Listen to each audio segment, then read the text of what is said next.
A 77-year-old man is sitting at a desk. His hands hurt. His debts are catastrophic. And the house around him, the house he designed himself, the house he spent 40 years building, tearing down and rebuilding, is going to be sold the moment he dies. He knows this, not as a fear, as a fact. He picks up a pen, and what he's about to write, the next 11 words, he has been holding inside his body for 39 years. His name is Thomas Jefferson. You know the statues. You know the money. You know the Declaration. You don't know this man. And by the end of the next 14 minutes, you're going to understand something about him that almost no one alive today understands, and something about yourself that might be harder to put down than you expect. So before we walk into 1804, do me one favor. Ask yourself this.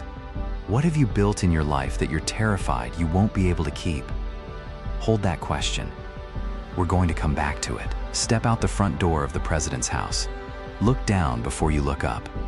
Mud, tree stumps, geese wandering across what will one day be the National Mall, Pennsylvania Avenue. The future ceremonial spine of the United States is, in 1804, a dirt road through a swamp. 8,000 people live in Washington. That's smaller than the average American high school today. And the President of the United States? He rides down that road alone. Every morning. No guard. No carriage. No ceremony. He answers his own front door. When foreign diplomats show up expecting a king, they find a tall, red-haired Virginian in slippers who invites them to sit on the floor if the chairs are taken. His enemies call it undignified. He calls it honest. But here's what nobody in Washington knows. The President of the United States is carrying two secrets so heavy that one of them won't be confirmed for almost 200 years. And the other one he will only be able to describe at the very end of his life in 11 words. The first secret has a name: Martha. She has been dead for 22 years, and she has never, for a single day, left him. To understand Jefferson in 1804, you have to understand the house, not the postcard, not the nickel, the house. It's called Monticello. It sits on top of a hill in Charlottesville, Virginia. Jefferson started building it when he was 25 years old. And here's the part nobody tells you. He never finished it. For 40 years, he built it, tore parts of it down, redesigned it, added a dome, added underground service wings, added a clock on the front that uses weights heavy enough to mark the days of the week on the wall as they slowly descend. 40 years, one house. And it was never done. Why? Because Monticello wasn't a house. It was a financial sinkhole with arched windows. Jefferson inherited debts from his father-in-law in 1772. He never got out from under them. He borrowed money he didn't have. He built with money that didn't exist. He bought books, scientific instruments, French wine, art, fossils, not as luxury, but as if beauty were a need as basic as food. Maybe, for him, it was. But beauty doesn't pay interest.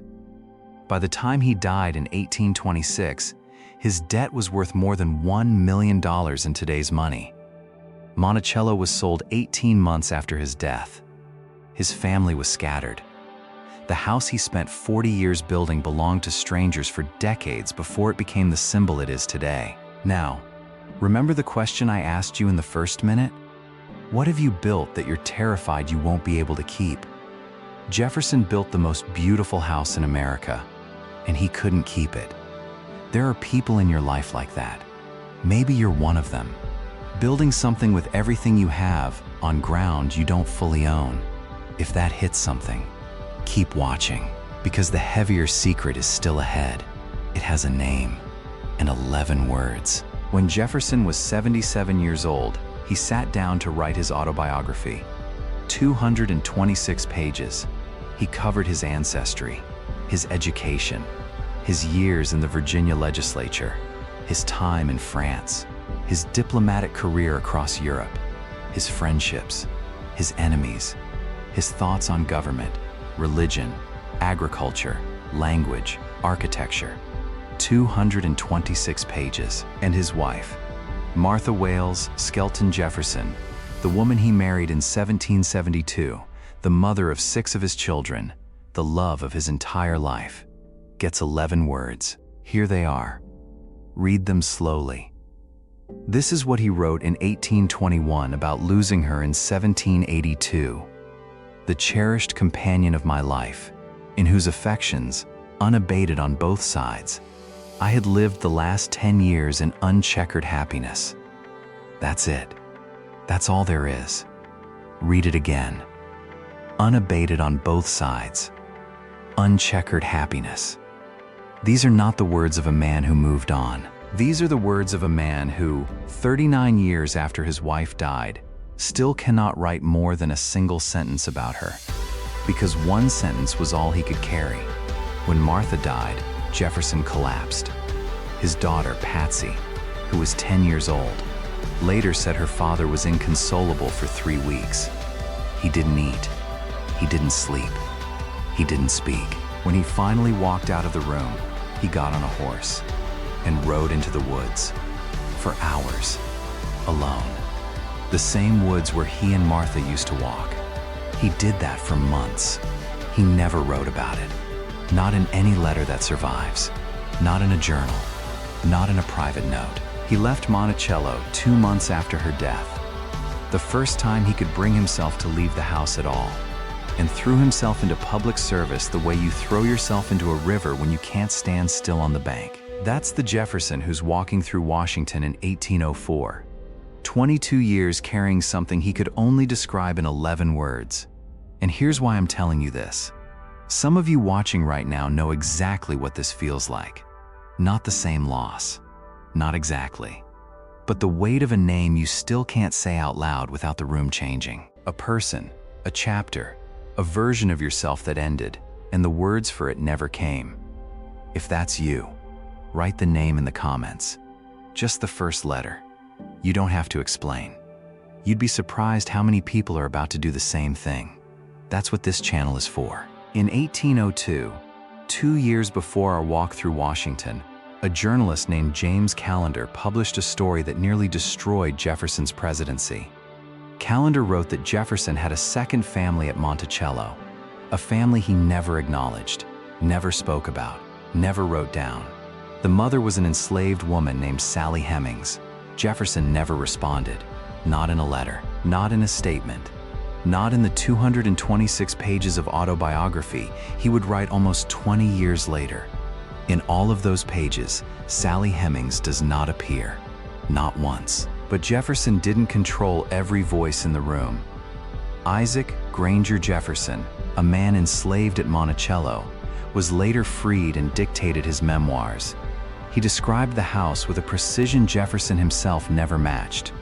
The forges, the kitchens, the constant movement of the people who made the elegance possible. Edmund Bacon, Monticello's overseer for 16 years, gave an interview decades later. He spoke about the plantation with the calm of a man who had seen too much to be surprised by anything. And then, in 1873, a man named Madison Hemings, Sally Hemings' son, gave an interview to an Ohio newspaper. He said, in plain words, Thomas Jefferson was his father. For nearly 2 centuries, official American history called this a rumor, a partisan smear, impossible to prove. Then, in 1998, almost 200 years after Jefferson's death, DNA evidence confirmed what the Hemings family had been saying out loud, generation after generation, the entire time. Thomas Jefferson fathered children with Sally Hemings, a woman he enslaved, a woman who, under the laws of Virginia in 1802, could not leave him, could not refuse him, and could not testify against him. I want to be careful here. This channel is not a courtroom. We're not here to put Thomas Jefferson on trial. History doesn't work that way, and you didn't click on this video to be lectured at. But we are here to read the man he actually was, the one in the documents, the one in the archive, the one in the silences. So look at what he wrote.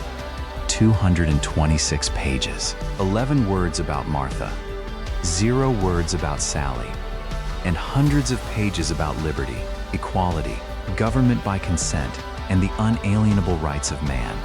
written by a man who enslaved more than 600 human beings over the course of his life, who freed almost none of them while he lived, who once wrote that slavery was like holding a wolf by the ears. You couldn't hold on, and you couldn't let go. But he never wrote. Not in any of the 19,000 letters he left behind, not in a single notebook, not on a single page, that he had chosen to hold on. Every day, for his entire life. That's the man, not the monument. The man. And if you're still here, if you didn't click away when this got hard, I want to tell you something. That choice you just made, to stay with a story instead of leaving it the second it got uncomfortable, is the entire reason this channel exists. We don't do clean history here. We do real history. Tell me in the comments, does the United States need to look at Jefferson more honestly, or does it need to leave the man some peace? There's no wrong answer. I read every reply. Come back to Monticello. Not the Monticello of the postcard, not the Monticello of the audio guide, the Monticello of 1804, still being built, always being built, scaffolding somewhere, a wing that will never be finished the way he imagined it. Here's a detail almost nobody knows. Jefferson designed Monticello to look smaller from the outside than it actually is on the inside. He hid the second-story windows behind the roofline so that, from far away, the house looks like it has only one floor. He wanted you to walk closer. He wanted you to be surprised. Sit with that for a moment. A man who spent 40 years designing a house to look smaller than it was. A man who wrote 226 pages of autobiography with a hole in the middle the size of an entire life. A man who left behind 19,000 letters, and not one of them said the thing that actually mattered. We don't know what Thomas Jefferson thought at night, after the candles went out and the house went quiet, and Monticello creaked around him with the weight of everything it represented and everything it cost. He didn't write that down. And maybe that unwritten silence, that one moment of private uncertainty he never gave to history, is the most honest thing he ever left us. He built everything. He paid for almost none of it. He wrote about freedom more clearly than almost anyone of his time. And he lived inside a contradiction he never resolved. He loved someone with an intensity that lasted 39 years past her death. And he could not write more than 11 words about her. So here's what 1804 leaves us.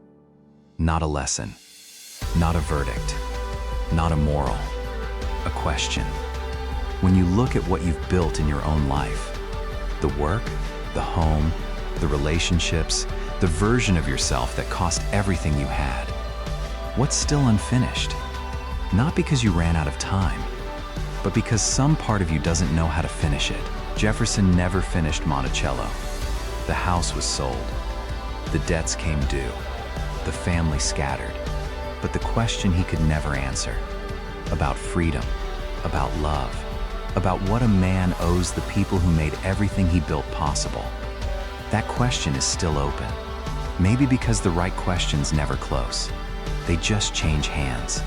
And now, for a few seconds tonight, they're in yours. If you made it this far, thank you.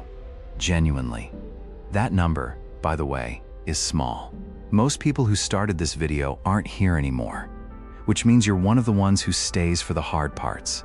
So 3 quick things. If a name came up for you while you were watching, someone you've been carrying, something unfinished, leave the first letter in the comments. You'll find you're not the only one.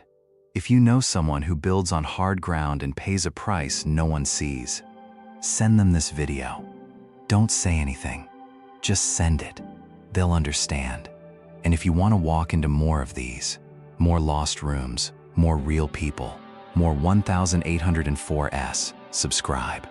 Artificial intelligence didn't invent anything here. It just gave back a memory we were close to losing. More worlds are waiting to be rebuilt. With truth, with dignity, with the respect these people earned.